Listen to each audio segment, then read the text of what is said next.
So with that, let me welcome you to the University of Chicago. It actually is this gorgeous today.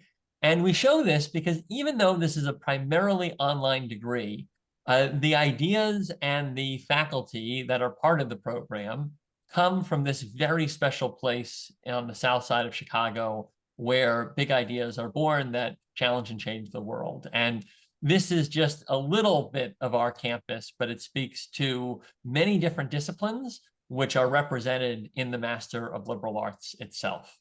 Over the course of the next half hour, we're going to welcome you. We're going to share who we are. We're going to give you a snapshot of the MLA. We're going to talk about the learning journey. We'll go through some of the timeline and details.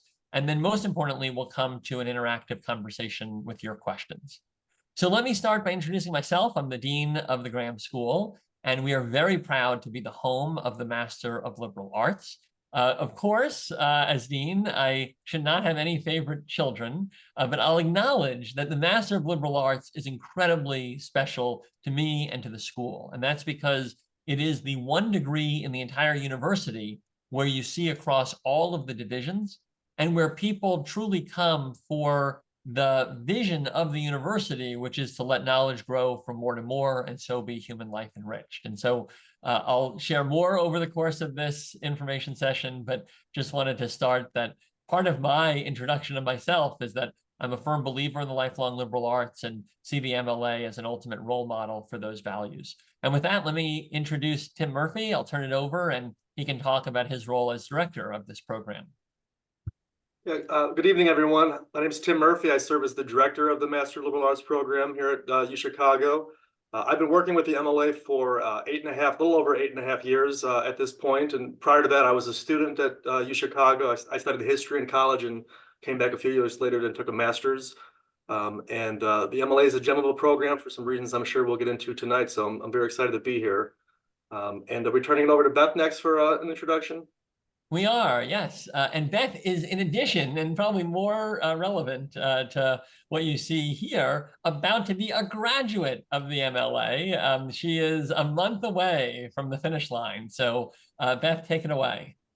Thank you so much. Yes, very exciting. I just was telling them before that I just turned in my second draft of my thesis today. So willing, all goes well there, graduating in June. But yes, it's been just a great experience. I've been in it a little over 1.5 years. I have just, the classes have been wonderful. My background is I worked in corporate and companies, investor relations, chief of staff, chief administrative officer, and took a break to do this. I'm doing other stuff too and consulting, but this is really kind of a break into a next chapter. So it's been exciting for that. So I can talk more a little bit about the program in a bit, but that's my background. Thanks, Beth. And Carrie, final introduction. Who are you? Hi, I'm Carrie Dempsey. I'm Director of Recruitment for the Graham School. My team and I are here to provide you support as you navigate the application process for the Master of Liberal Arts. We're here to provide feedback and answer questions, and we'll take a deeper dive into all the different steps of the application a little bit later this evening. Wonderful. Well, I'm going to now proceed with the MLA snapshot, but at the end of each of these sections, I'm going to come back to the people that you just met. And Beth actually has a presentation at another class today, so she'll be exiting around 6:30. So we'll get her comments in the early part of this. So the MLA, if you are not familiar, is truly designed to help you grow in 3 areas: as a leader, as a problem solver, and as a communicator through advanced study in the liberal arts. And there are 2 rationales behind the MLA vision. One is that as our world becomes more dynamic, it becomes ever more important to have these foundational tools. And the second is that as you grow as a person, that you may need to kind of return to some of these foundational ideas to really think about what matters to you and what you want in your future. And so it kind of brings together both the personal and professional growth, as is so often core to the liberal arts. What we hope you come out of this degree with, and we sometimes refer to it as a cognitive boot camp to advance your education and career, is sharpened synthetic thinking. And synthetic thinking is a term you may not be familiar with. And so what we described there is there's a lot of information in anything that's happening today. And one of the most valuable roles of individuals is to really be able to take all of these dispersed ideas and be able to synthesize them in a way that is usable for a goal at work or in society. And because the liberal arts are so expansive, you might take a cosmology course where you're looking over billions of years. One of the unique characteristics is that you're often in this role of having to really sharpen your synthetic thinking. You're asked to write a 15-page paper on a broad span of humanity. And so that really helps you, even when you're back in other places in your life, to be able to use that thinking. I had a graduate tell me that she was in our program, this is about a decade ago, and she was in a financial role at one of the big banks, and it was just after the Great Recession, but they were trying to come up with what was going to be the new normal. And that was the job that she was given. Actually, she was at JP Morgan by Jamie Dimon. And she said that, nothing prepared her better than having, in her case, this big class on the universe and having to think about, how do I draw down all of these lessons into a way of thinking about what we now know and putting a framework forward for the future. The second thing you can do in the MLA is you can specialize. So we have concentrations in 3 areas: ethics and leadership, literary studies, and as of this year, tech and society. And that's really drawing on the very significant growth of technology in our world and of tech adjacent universe in terms of the economy.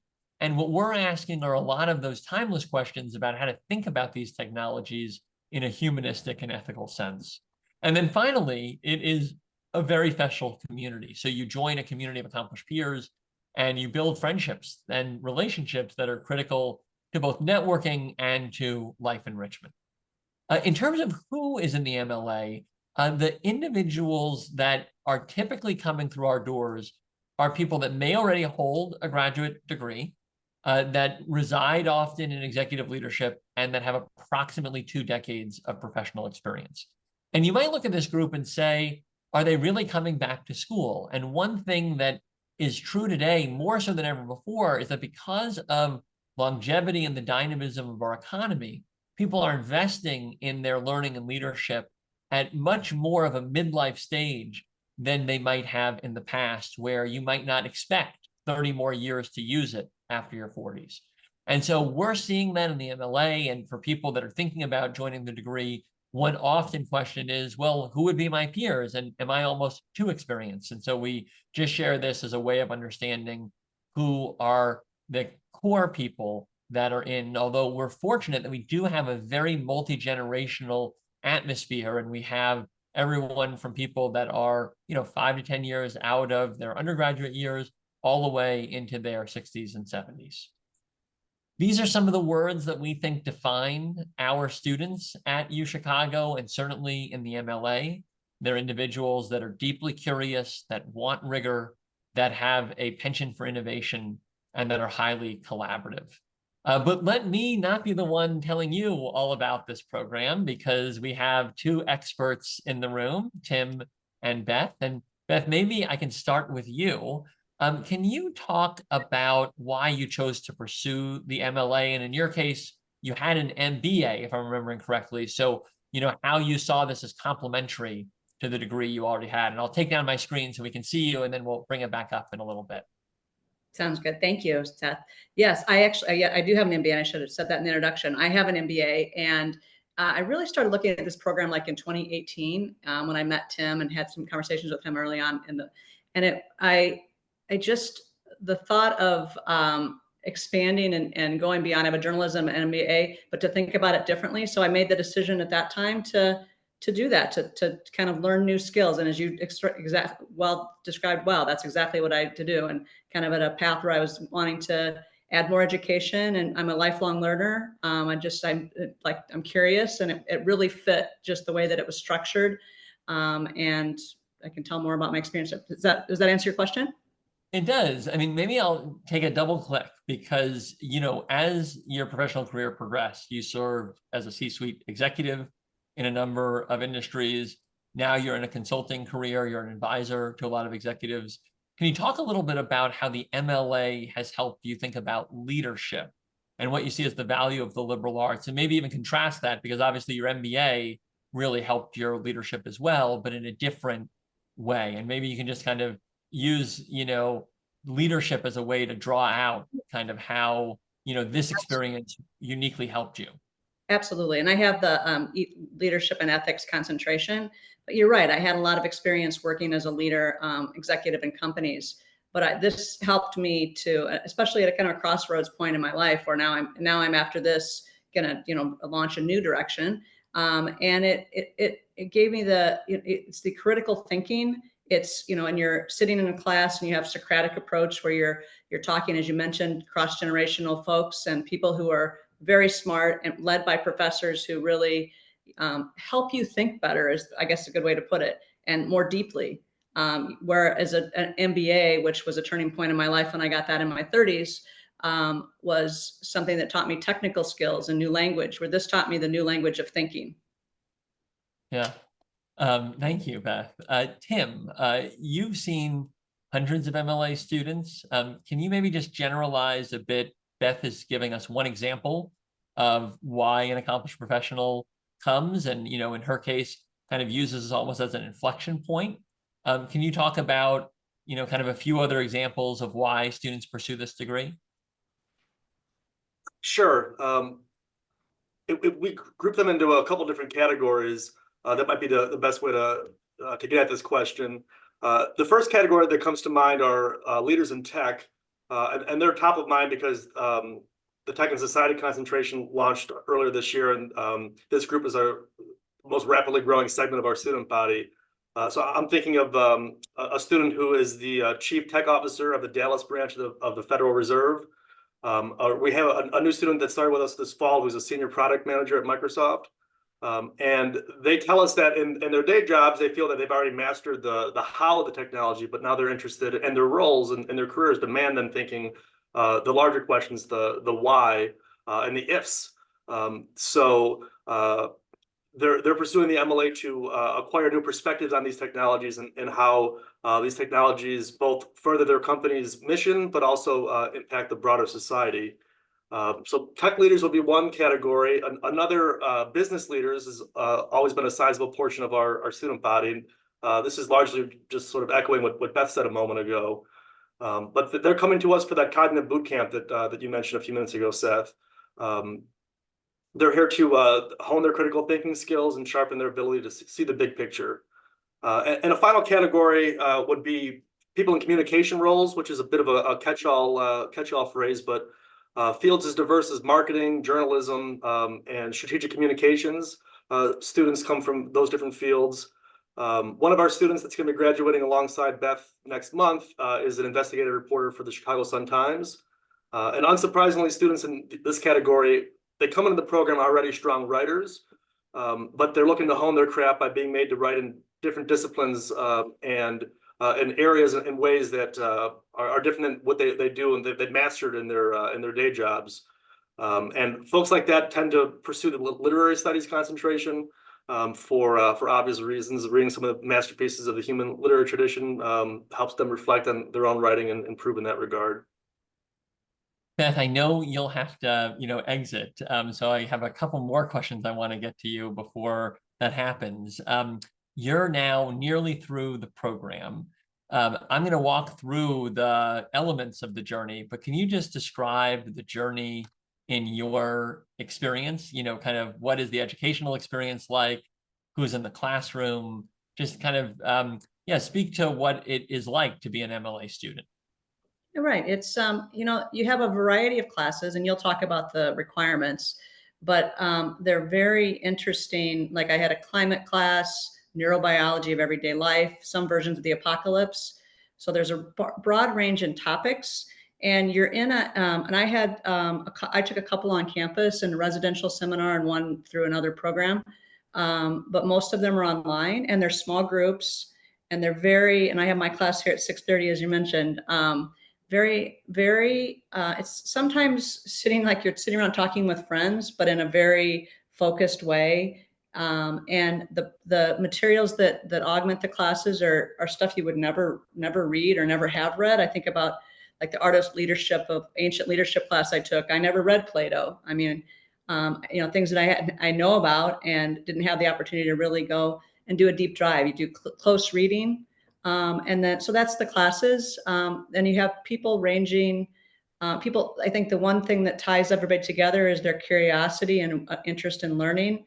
Everybody is completely engaged. I think that's one of the things that's different about a program like this is that everybody does all the reading and contributes and writes very long discussion posts, but it's very, you can fit it into your life too. That's not your exact question, but it's a good amount of, you have to read and do that. But and you do that and then there's some assignments, but not a lot, but it's a great experience and a cross section of folks. As you mentioned, cross-generational, you have some people in 30s to 80s. So it's a good group. Well, and let me just ask one follow-up question. You described, a lot of reading, long discussion posts, a rigorous classroom, and we pride ourselves here on rigor. And at the same time, we're aiming in this degree program for flexibility and fitting into people's lives. Can you just talk a little bit about what it was like to come back as a student, what it was like to be at the University of Chicago, which maybe has a little bit of a reputation as being intimidating, and just talk about how our faculty, who are, world-class scholars, approach the classroom of lifelong learners, because I know that they, really bring an inclusive approach in the sense that they may be, and actually this is to Jennifer's question in the chat, they may be teaching you science or math or these other areas, but they are not assuming any background in those fields because you're generalists. And so I just want you to maybe talk about those aspects and even how some of the science classes were as someone who came from outside the sciences. Yeah, no, very supportive, very much so. And yes, I remember my first class, the hardest part was getting back into the mode of learning in a classroom. But I quickly jumped in, and like you said, that was a humanities class that I took first, and that you just and they're really, you can say, speak up and talk, and you might say something like, "Well, that didn't make any sense," but people are very, very accepting, and everybody's in the same boat in that sense as you start out.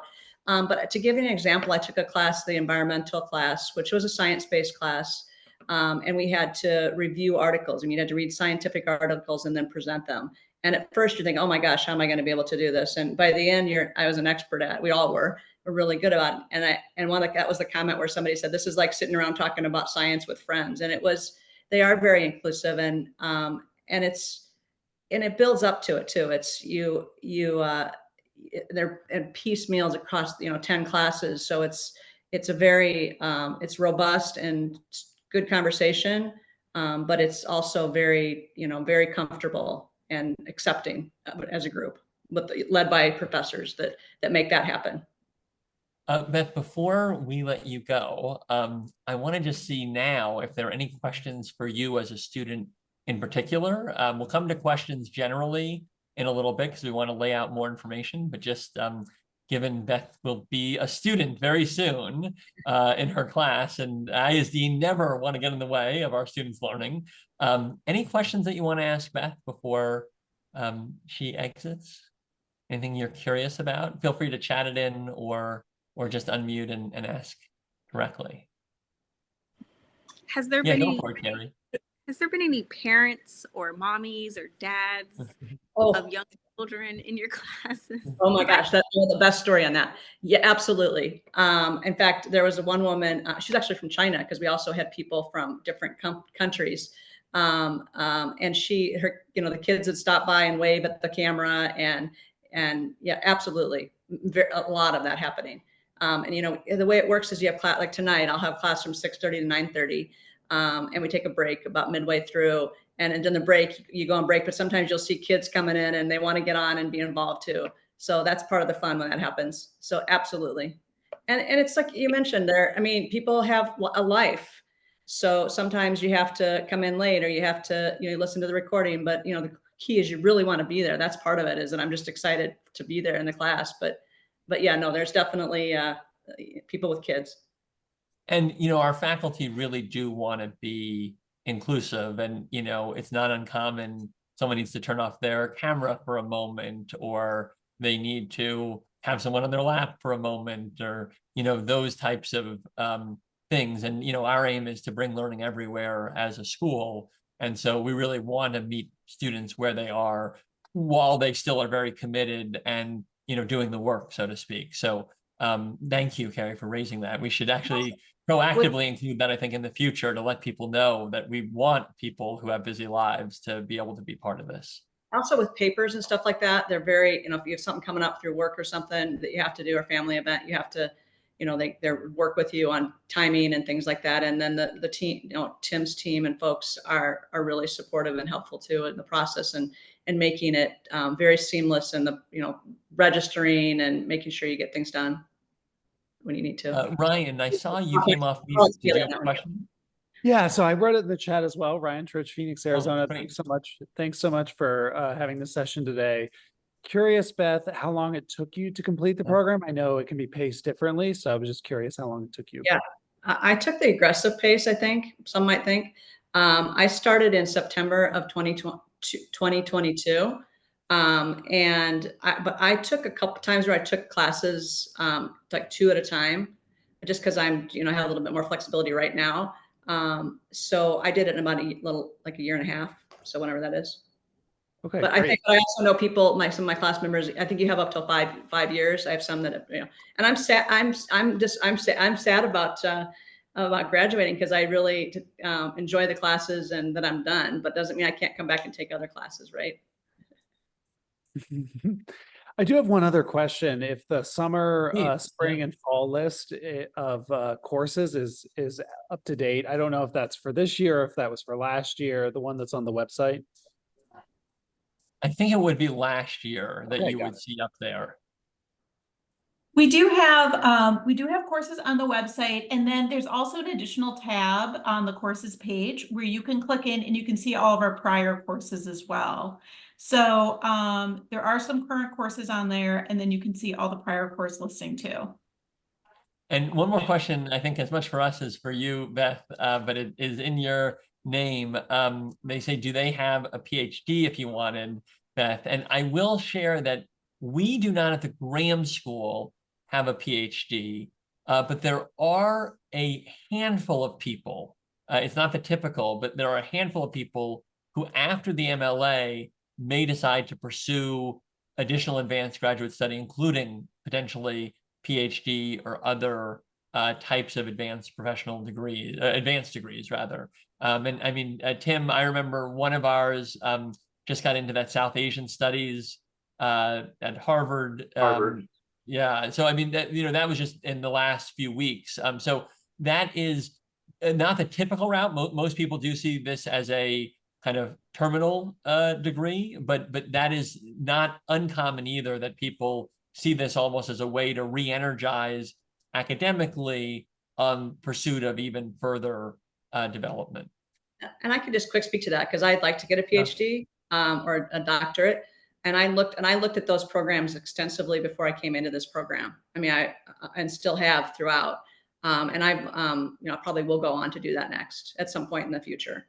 So, all right. Well, I was wrong, Beth. It does speak directly to you. I misspoke. Very much so. And I think, and maybe we'll encourage someday, and maybe the University of Chicago can add one too. That would be great in this program. Yeah, so it is on our hit list of ideas at the Graham School, because I mean, there is a big growth. It used to be the way we thought of PhDs was, this is right after undergrad, and then you're going to become a professor. And there has really been a lot of people older now who say, I really, really deeply love the life of the mind. I want to go deeper. And so it'd be very natural to have those types of opportunities. More like an EDD program is what I'm too also. Yeah. All right. I know we need to let you go. So I think the remaining questions here we're going to cover in our next segment. Beth, any final words as you exit? Might have had one last question for me. Somebody was speaking up. I can stay on for a second. Well, I was going to ask about your thesis and if it's going to carry on with you with your PhD. But I think that's a really deep, profound question that I can actually quick answer it because I had like 5 topics that I wanted to do, because I was really like, okay, I really wanted it to be something that was going to like you said, moved on not necessarily to a PhD because it's more just from the learning and what I want to do next. So I had a hard time choosing. And the one I decided on was creating a course about using artificial intelligence, fictional works around looking at artificial intelligence. But it was just something I was interested in. So I did that instead of actually something that, but it was hard to make it, to kind of narrow it down. But Sure. Thank you. Beth, thank you so much for joining us. We're incredibly grateful, and good luck in class. thanks, everybody. Nice to see you. All right, I'm going to re-engage our slides here for just a moment, but I'll be quick and then we'll be back into discussion.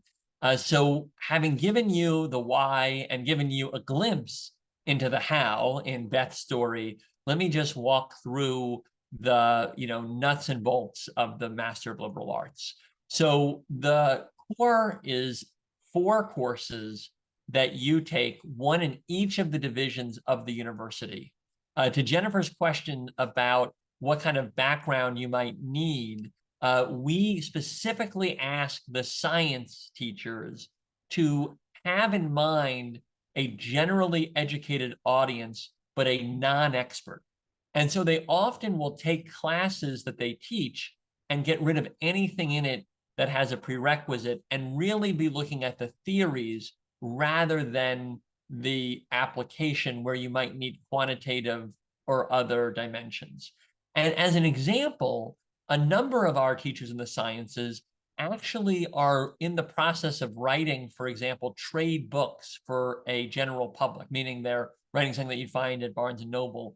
And in fact, one of our professors, Peggy Mason, has often taught using some of the things that she's developing because she wants to think about how she can take these ideas from her lab to a general audience and make them accessible for non-scientists. So those are the core elements. And then you get to elect 4 courses, one of which needs to be non-Western to make sure that you're really getting into the full diversity of offerings in the university. And in those electives, if you bring them together, you can concentrate, which I'll talk about momentarily. Alongside those 4 core courses and then 4 electives, you then capstone your experience by writing a thesis under an academic advisor. So first part is that concentration.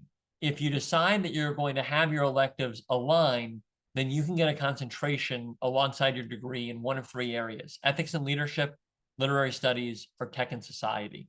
And each have a different focus because each allow you to kind of go deeper in a different direction. So ethics and leadership is really aimed at people that might be in leadership roles and trying to think more deeply about ethical considerations and about leadership theories of how they approach engaging and inspiring, for example, their teams.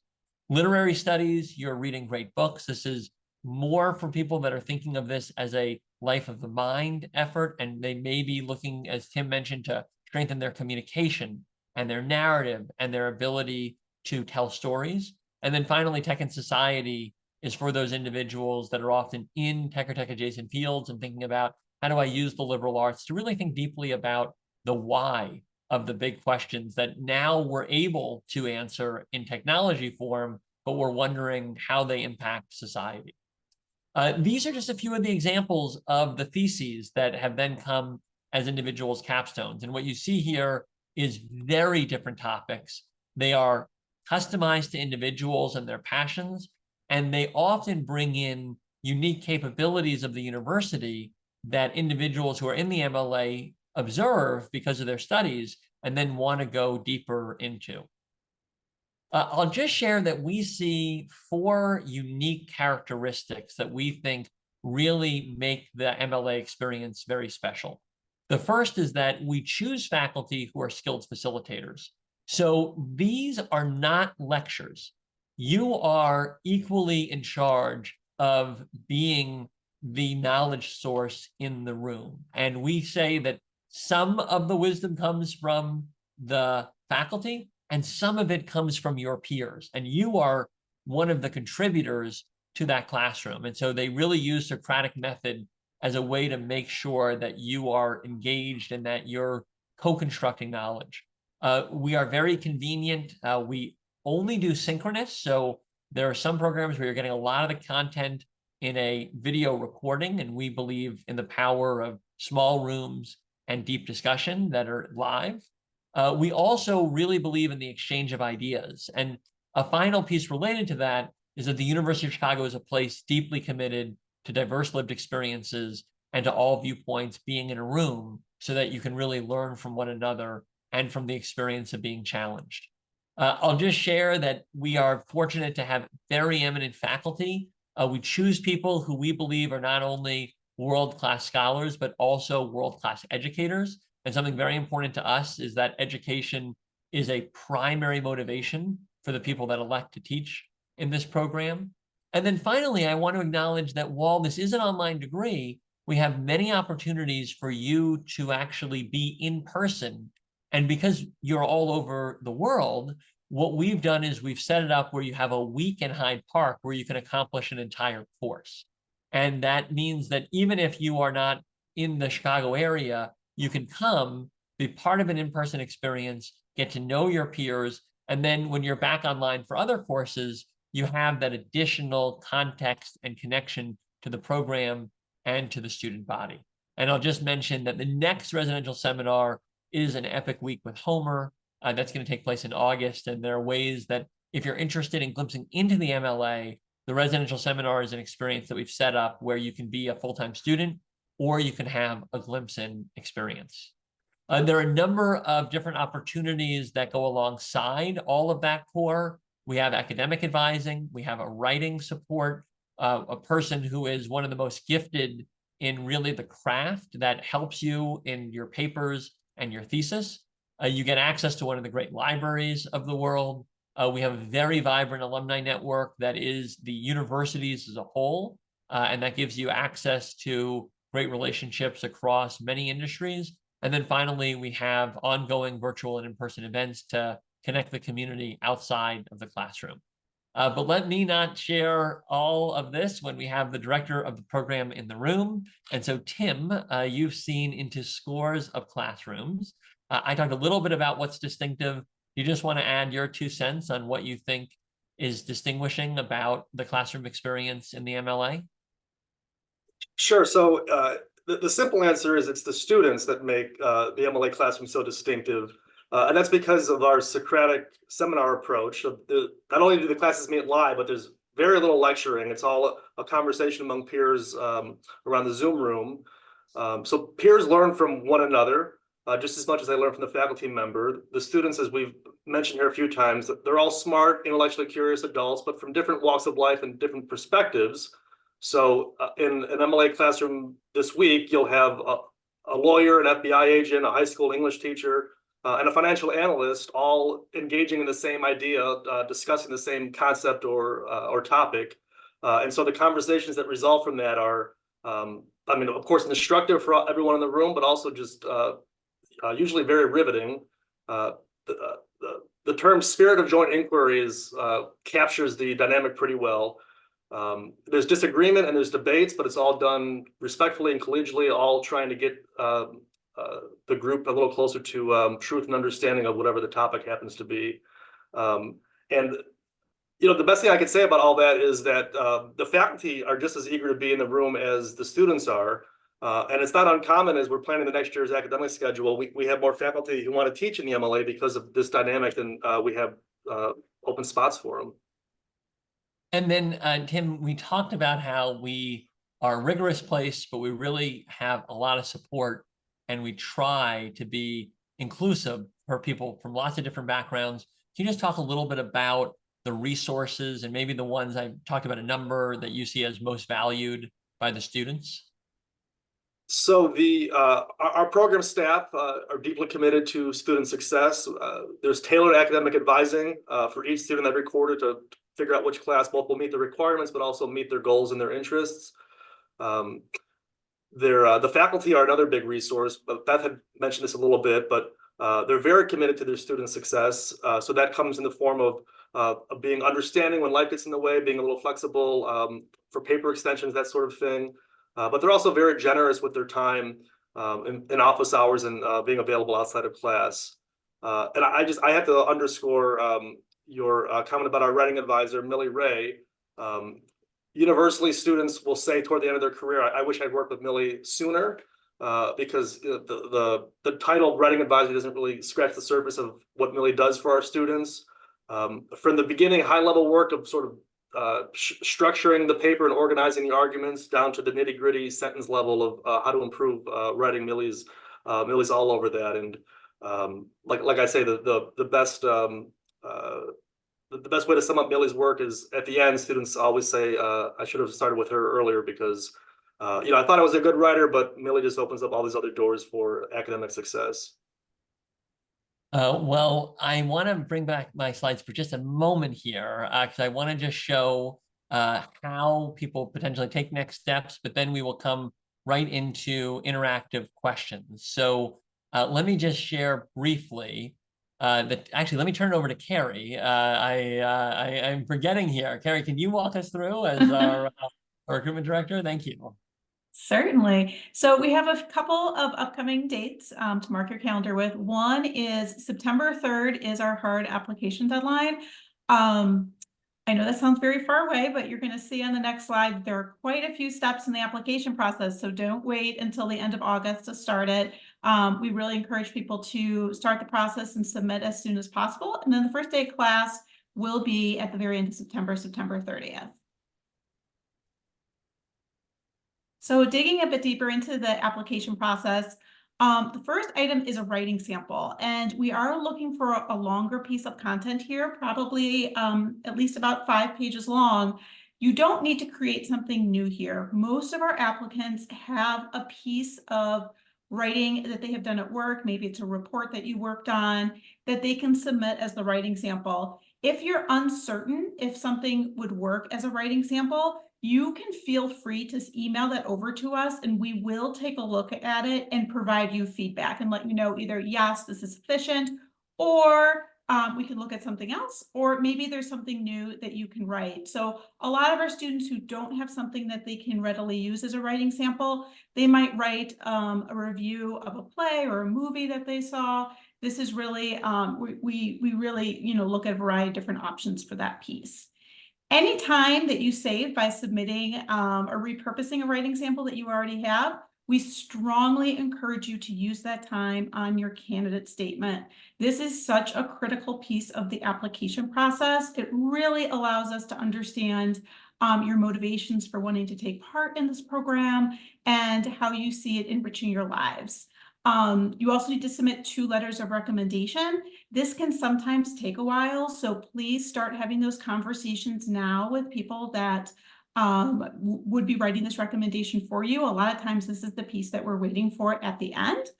We'll need transcripts from all universities that you've attended, a copy of your resume or CV, and if needed, your TOEFL scores. If you do need to submit those types of scores, we do need those 2 weeks prior to the application deadline in order to receive those on time. And then once you submit the materials, there is an interview that also occurs. This isn't an interview to test your knowledge of the liberal arts. This is more a place where we discuss the program, again, your motivations for being interested in enrolling, and we'll also maybe ask some questions that come up as we had been reviewing your application.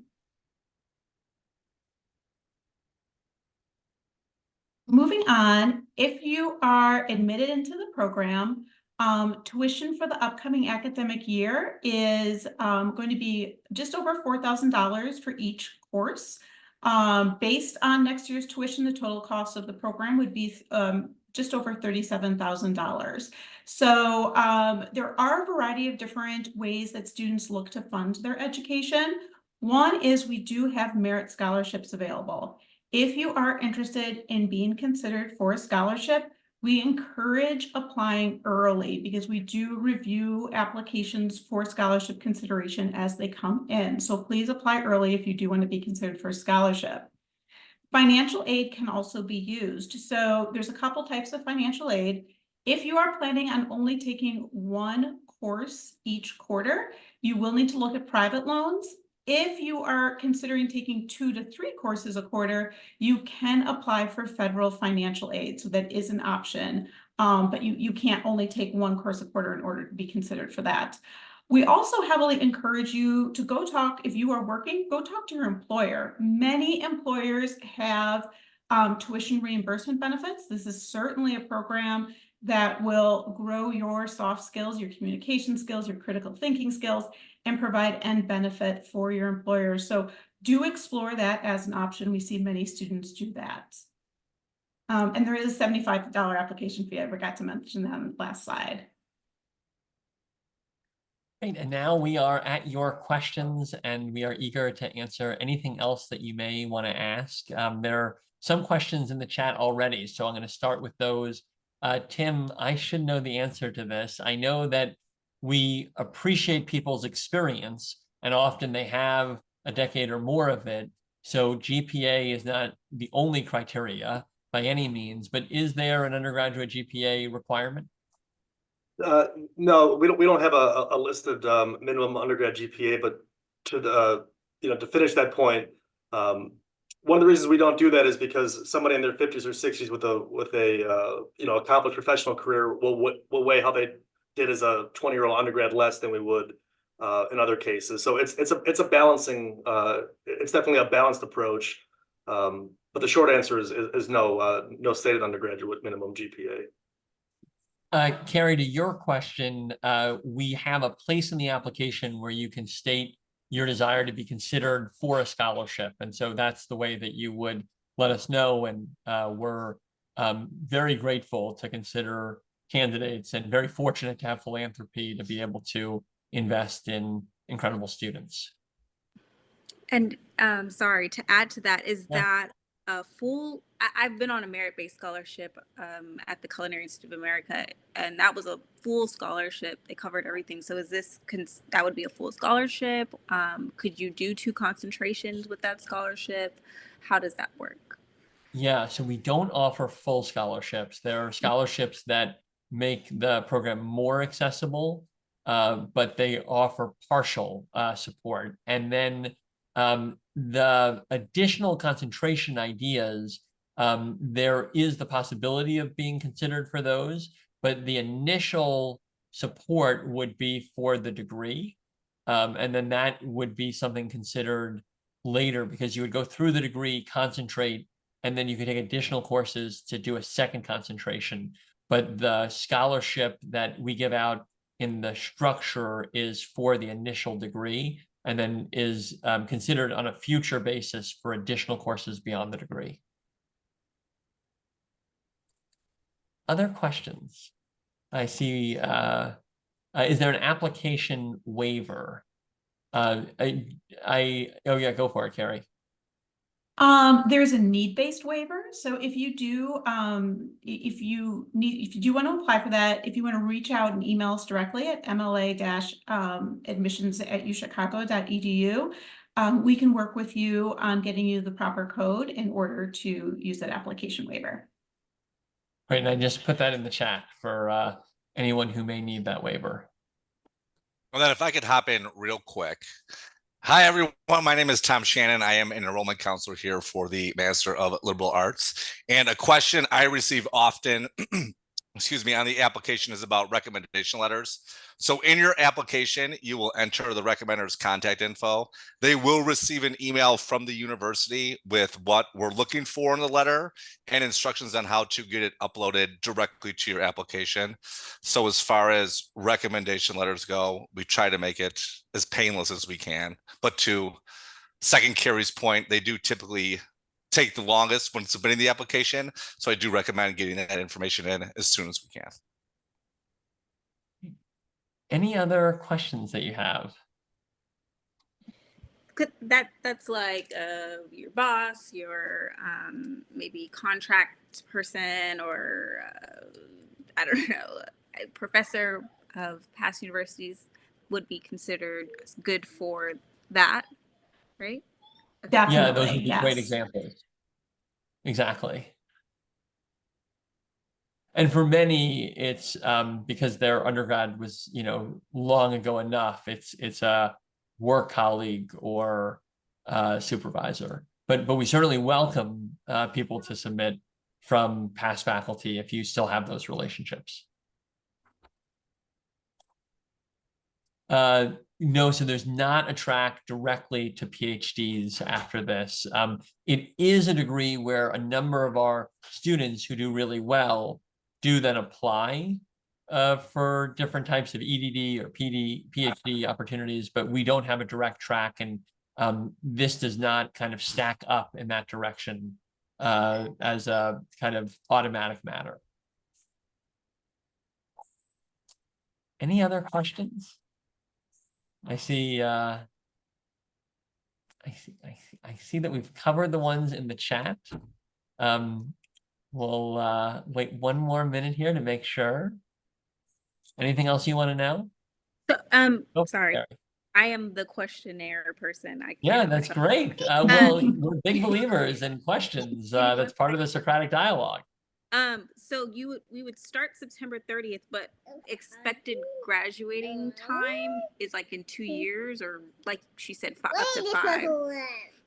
Yeah, so it really ranges. So it can be as quick as a year for someone that is very ambitious and takes, 3 courses a quarter and is ready to do their capstone and almost is approaching it full time. And it can be up to 5 years for someone who wants to take 1 or 2 classes a year.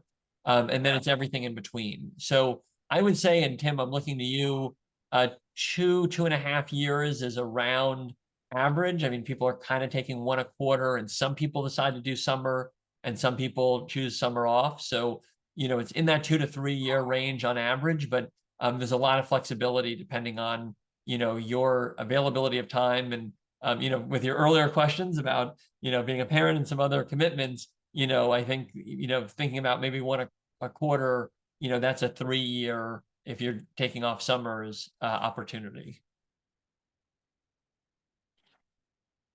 Great. Well, let me just close by saying that we are grateful to have you in our pool of conversation. Tom Shannon is the man when it comes to, if you have a question, he is here to answer them.